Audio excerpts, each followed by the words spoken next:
Hello guys, के छ खबर? सन्चै हुनुहुन्छ? अनि आज चाहिँ म छु हाम्रै 32 को गण्डकी युनिभर्सिटीमा बालबच्चालाई मतलब केटाकेटीलाई यसो हावा खानलाई घुमाउनलाई लिएर आएको थिएँ। अनि त्यहाँ हेर्नु न कस्तो राम्रो बनाएको रहेछ गण्डकी युनिभर्सिटी भनेदेखि नि यो पोखरा 32 मा छ। कलेज कति राम्रो नि, गार्डन चट्ट लाएर कलेज जस्तै ट्वाक्क लाएर नपढ्नेलाई नि पढौँ हुने बनाएर छ क्या। कलेज चाहिँ युनिभर्सिटी हो नि त, जे भयो नि। अनि मेरो छोराछोरी पनि खुब खुसी हुँदैछन्, हेर्दैछन्। अब हाम्रो घरबाट नजिकै छ, तर के गर्नु, गइँदैन। अनि टाढै जस्तो भयो नि। आज चाहिँ यसो टाइम निकालेर छोराछोरीलाई हावा खुवाउन भनेर लिएर गएको। अनि उनीहरू एकदम खुसी, एकदम धेरै खुसी भइरहेछन्। हामीहरू त्यहाँ गयौँ, हेऱ्यौँ भनेर। मै पनि खुसी भएको थियो भनौँ न, मै गएको थिइनँ। अनि यो चाहिँ भित्रपट्टि यसो अलिअलि क्लिप लिएको थिएँ मैले, भित्रपट्टिको थियो यो चाहिँ।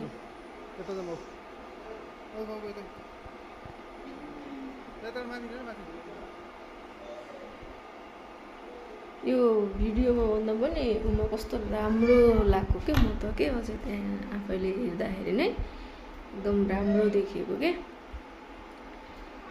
यो बन्दै गरेको बिल्डिङ हो, त्यसैले अरू छैन। पछि बनिसकेपछि यहाँ बस्यो त हामीलाई भित्रभित्र त के पस्न दिन्थ्यो र, जस अहिले बन्दै गरेको।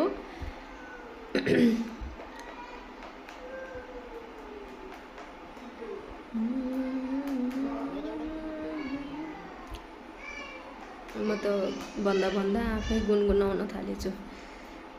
यो बालबच्चा भर्याङ चढ्दैछन्, खुसी हुँदैछन्, यसरी भनौँ कि हेर्नु है तपाईँहरू, भनौँ कि म त बोल्दा बोल्नै जान्दिनँ, के भनौँ हुन्छ। यस्तै छ मेरो चाहिँ। हामी फेरि बाहिर यता निस्क्यौँ। भिडियो त बोल्न नजानेर होला नि, भिडियो लामो भइसक्यो जस्तो फिल भएको मलाई।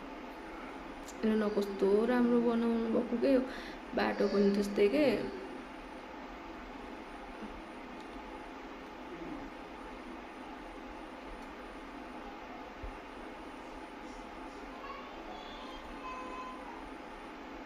पुन्टुली मायाहरू आज सबै राउन्ड लाएर हिँड्नुभएको थियो।